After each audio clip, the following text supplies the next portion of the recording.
I'm running a business here and a business takes time to grow, not I'm going to quit. There you go. And I know you've like helped so many people get to 10K. 10K almost feels like nothing. And if there's anyone out there that like is looking for advice, I know like Joe's doing quite a lot of work now with a lot of people in the coaching program. We're all grappling with something. Each and every entrepreneur, business owner, and leader experiences growing pains, no matter where they are on their business journey. On Grappling Growth, we discuss the challenges we consistently face in striving for more, sharing strategies, ideas, and thoughts on how to grapple with growth. We're building a platform where you can join us sharing your challenges and successes alike, whilst growing. So, you coming along? Welcome back to the Grappling Growth podcast. I'm Joe Testouri with my co-host, Erald Krasniqi. Erald, quick question. So this is a question I got from a follower on Instagram. Put up a little poll last week. And it was an interesting one because both of you and I have been in this position. Yeah. So the question is what plans did you put in place to quit your job to then go into your, I don't like the term side hustle, but your business, what you're building on the side? What was your roadmap? I know a little bit about this from you, but I don't know full acquiescence of it. What did that look like for you, Erald? That's a good question, actually. And because I know you also had a similar path. I left my job, quote unquote job, end of 2019, I think. But before that, I was working on the side business. And I know you left your job. Was that a similar time? When was that? May 2019. Okay, so both like 2019, like me towards the end. And I think first of all, it depends what it like inspired you to leave. Like for me, what started me on the process of actually setting up the side business was I was just genuinely interested in doing SEO and honing my skills. So that was like the first thing I did, which was like I want to hone my skills, and then I started getting clients, and then I realized like, oh wait, there's actually a business here, and that's when it sort of changed. I think that's like the first key thing. I mean, for you, Joe, what was the first thing that like you saw? What was like what motivated you? So I really want to get into like the nitty gritty. When people ask us these questions, it's like, okay, I get the question, but what's the motivation first? So that way we can like share our experiences and tell you how it works for us, and maybe that applies to you. Okay, so when I quit my job, I was working in the city of London, Canary Wharf, at an investment bank, and my emotions led me to quitting. Now, right. Some people know this, but the reason why I quit is I had an arse of a boss, and I asked her on a Tuesday if I could have an extended lunch the next day. And this woman, she'd be out there fraternizing with people that I worked with and doing her own thing. And she wasn't a role model. She wasn't a leader. She was just a manager. And I asked her if I could have an extra hour off for lunch because my uncle at the time, he had cancer. He's alive. So I said at the time. But at the time, he had cancer. And I asked if I could have an extra hour, an hour and a half to go to the hospital to find out if he was in remission or not. And there was no empathy, there was no sympathy, there was no compassion. It was just a flat out, well, you should have really mentioned this before. And I only found out the night before that he was getting his results. And that was it for me. That was the moment that I said, I can't be in this job anymore. That just off that, I could never imagine as someone who has employed dozens of people now, that I would say no to someone, even if they gave me a day's notice. But she said that, and I just said, fuck this. I have to leave this company now. And I would say, if you're in a position like that, maybe you might lead with emotion. But yeah, that was my reason. And I would say, whatever you're going to do, if you're looking to quit your business or quit your job, you need to lead with rationality. Yeah. Does that answer your question? I think so. Yeah, it definitely does. I mean, obviously, that's a harrowing experience to have, and I'm hoping a lot of people won't have to go through something like that for that to be the trigger to actually move forward with your side business. But the motivation, I can definitely see where that's come from. And generally, what people are motivated by when they think about like their job is like the freedom aspect. Okay, being able to do what you want, like work with the clients that you want, and make as much money as feasibly possible. And that's kind of like the big motivator of why people set up a side business. Sometimes it's just to sort of like pay some bills, and other times it's like to build something on the side that would actually replace their income. And I know we mentioned on another podcast the importance of like replacing your income before you make the jump. Like you shouldn't just make the jump into solopreneurship or entrepreneurship if you can't afford to feed yourself because of it. Like in my example, I was doing this business. I was doing the SEO stuff on the side at this company, and it was a great company. I had no qualms with it. I actually quite enjoyed the job, but I just wanted to work for myself. And in the end, it got to a point where the rationality of like, if I make the jump now and dedicate myself 100% to this business, I can actually make. It wasn't even just about the money. I could make more money, but I could also get a level of freedom that I wouldn't be able to get with the job. So, like, the first step would be understanding why you want to do it, whether it's the freedom.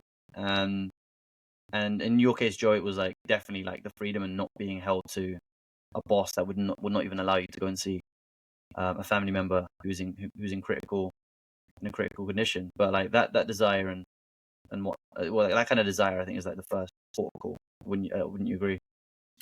Absolutely. And there's a Japanese philosophy that I came across while traveling, which I was fascinated by.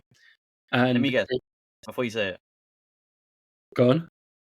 Is it Ikigai? Yeah. Okay, nice. I was like that or Kaizen. Kaizen's the other one I heard, but I'd love to hear what you found out about Ikigai on the travels. So I remember I was in South Korea. I watched a documentary on the founder of One Championship, who fantastic guy. I've actually forgotten his name, but his mother is Japanese. He was born in Thailand. His dad left them during the Central Asian financial crash in the 90s, and he ended up getting a scholarship to Harvard. And I remembered listening to that, and it just transcended me, and I thought that is amazing. And it looks at a quadrant, so it looks at what is something you absolutely love. So what Mm, is your passion? And it is a really interesting diagram, which I'm sure on one of our Instagram videos we can pull up and use as an example. But it looks at passion, mission, vocation, profession, and it looks at what are you good at, what is something you love, what is something the world needs, which I think is really important. And that is mm, important to understand when you're starting your business and looking to scale it. Is there a need for what you're offering within the world? Because if you're just doing something from a place of selfishness, then it probably won't have the longevity that you need. If you're turning around and yeah, you're selling fidget spinners and this is 2016, it's probably not something the world needs or you actually are passionate about. So it's going to die a very quick death. Or maybe hand sanitizer in 2020 doesn't have the same longevity, even though it's more of a need than a fidget spinner, a bite. And then mm, what is something you can actually be paid for? So is this a profession, vocation that you're in a place where you're building something that actually adds value? And then fundamentally, is this something you're good at? We don't want to do something that we're not good at or is a quick trend. And when I looked into that as a concept, it was something that I'll probably uh, save a photo, put it on my phone, maybe put it up somewhere and consistently think of the reasons why. Because the thing that I've found with entrepreneurship, running your own business, is that as time goes on, it gets harder. mm, And that might be conventional to people's beliefs, but keeping yourself driven to waking up on time, to actually getting stuff done, keeping that accountability, that mental aspect does get harder. And then naturally, your life, there's lifestyle inflation, so things get harder. Have you experienced that yourself, Erald? yeah, for sure. The big thing about moving into so there was a saying, and it was beautifully put. I love the idea of ikigai and kaizen and a lot of the Japanese philosophies around work and why, well, the importance of what you're doing, your skills, and whether it makes an impact is the key. When it comes to moving into and to answer this person's question specifically, once you've got your why and what the reason why you want to do your side business full time, what that is kind of nailed down, and you've understood the processes, and we'll go into some practical advice as well. I think that'll be helpful for this person to know. When you get into it and you start seeing some progress, this is for people that are further down the line, perhaps like people that I know you coach all the time, Joe, people that are like in that stage of like getting to that 10K a month. Your lifestyle will inflate, and actually the things you're doing, especially if you're traveling a lot like we've done, you end up spending more money to a point where you're actually not making more than you were before. So if you actually want to maintain a level, you've got to know what you're spending, what you want to do with that money, and have a contingency plan. Because the worst thing that can happen, and I've seen it time and time again, solopreneurs or entrepreneurs set up a business, run it well for a year, blow that money on lifestyles that it inflates, and then once business is on a downturn, they're left high and dry. And longevity in this business like means more than big numbers. Trust me. And I know it's like something that you coach all the time, Joe, because it happens so often, doesn't it? I mean, I think at times we think we've got fuck you money before we've got a tenth of fuck you money, and Mm, the money's good, and you're like, wow, I'm in my 20s and I'm making X, Y, Z, and yeah, it is something that a lot of us suffer from, and I think it is very hard. And this is where I think Stoicism, and right now I'm reading Meditations by Marcus Aurelius, is great book. you see so many people, they get ahead of themselves. And I think there's a case of maturity that as you get older, you realize what is truly important. And this is where I think if you want, you need to have the right reasons to leave your job.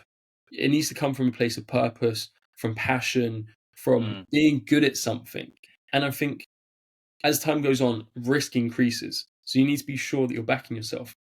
If I was to give a framework, I would say the classics: have 6 months run rate in your bank account. yeah, Don't do what I did. I left my job with £200 worth of income coming in from my business. But yeah, again, I led with emotion. So lead with rationality, yeah, have 6 months worth of bills, costs sorted. There's a great guy who I know, 24, he's gone out alone. He's got 8 months worth of costs stacked up. That's the assumption of I am not going to make money for the next 8 months. And that's what a clever entrepreneur thinks about. They think, yeah, I'm running a business here and a business takes time to grow, not I'm going to quit. There you go. There's a great guy who I'm working with called Lewis. He's in a place, roofer, working with roofers. That's his objective there.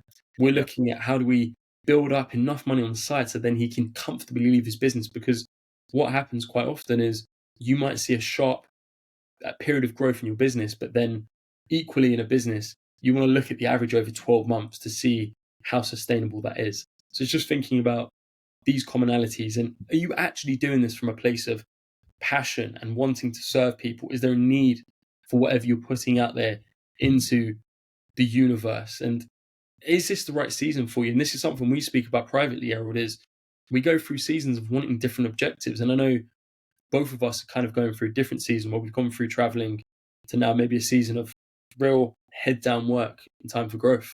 yeah. And it's exactly like you said. I think getting prepared for the seasons, because there'll be a time where for any successful like person that does it successfully, you tell me your experience. When I hit 10K, Joe, for the first time, I was elated. I was like, wow, 10K, that's the magic number. Boom. Like my life's sorted. And I know you've like helped so many people get to 10K, and they all say the same thing. It's like the goalposts move so often, right? And 10K almost feels like nothing.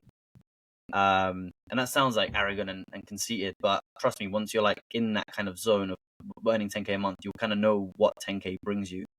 You're not like rich by any stretch, because there's people that make a lot more than 10K and they're not rich, but you're not like maybe hopefully struggling as much. And then you have all the other situations that you got to consider. Like you have a team, then you're paying people, suppliers, delivery, a lot of that stuff. So yeah, I think you're spot on, Joe. Like understanding that, and also understanding the levels that come with the game. Because when we hit 20K, Joe, like collectively, like not collectively, but like individually as agencies, that was also a big milestone.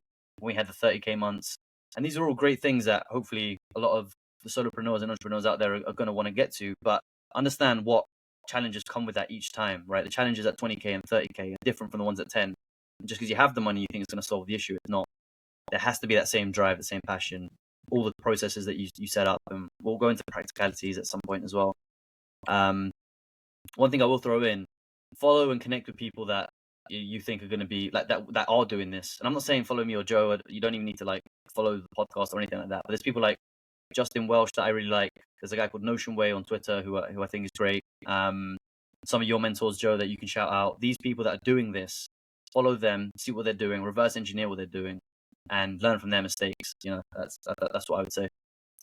My final quote on this subject comes from Marvin Hagler, and he said, it's difficult to get up to do the road work at 5 in the morning when you're sleeping in silk sheets. And quite often, for a lot of entrepreneurs, they feel that when they hit 10K per month, and maybe they're creaming 8 grand profit off that, and they've got all of this time freedom.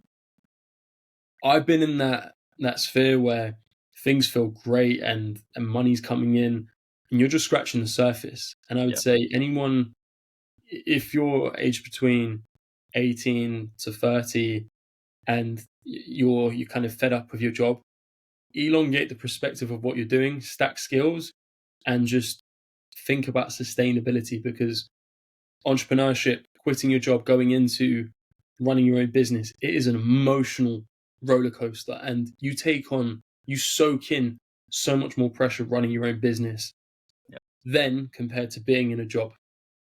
100%. Yeah. No, well put. And if there's anyone out there that likes looking for advice, I know like Joe's doing quite a lot of work now with a lot of people in the coaching program. Stop it. Yeah, no, I'm not even trying to blow it up, but like I've seen the work that he's been doing with a lot of the students in that course, and I'm super impressed by like the progression there. Reach out to me, reach out to Joe if you have any specific questions, and if you have a question that you want us to answer on the podcast as well, please let us know. We're getting a lot more people reach out wanting to like get our insights. We're not saying that we're the biggest business people in the world, but we have done some pretty cool things, I'd like to say, and we've been through a lot of the challenges that you, the listener, might be looking to go through at some point and overcome as you're grappling growth, pun intended. So yeah, please check it out. And Erald, do you have an affiliate code for anyone who wants to join the Bespoke Academy? Yeah, hit me up first for the link if you're going to be joining the coaching academy, because I get a mad chunk recurring. Erald 20 for 20% off. No, guys, I'm joking. There's no discounts. Exactly. You get free one-to-one coaching with me for now until the program gets bigger, and then it moves to a group. So that's your incentive if you want to join. Exactly. So yeah, please do and hit us up if there's any other questions. Joe, any closing thoughts? No, just find us on Instagram. We're posting reels of these snippets, so you can see that. Share with a friend if you found this useful. And I'm sure you've probably got a friend in a place who is looking to quit their job, or that might even be you, and you just want a bit of advice. So if you need some advice, hit us up in our DMs. Erald, you've got the email. Yeah, so I mean, podcast at Grappling Growth for any other questions, and then us personally. grapplinggrowth.com. Yes, of course. Podcast at grapplinggrowth.com, and then hit us up on Instagram directly, official Erald and Joe Testouri. Again, my DMs are open for any like sort of like free advice. We're not going to charge you for that. And we have like other material that you can check out. Joe, you can talk about the material that you've got if they want to check it out, but that'd be the place to find us. Yep, loads of free resources out there. We'll leave them below this video on every channel that you'll be on, whether it be Spotify, YouTube, Apple Music. Tune in, and we appreciate your support. Thank you. All right. Cheers. Have a good one.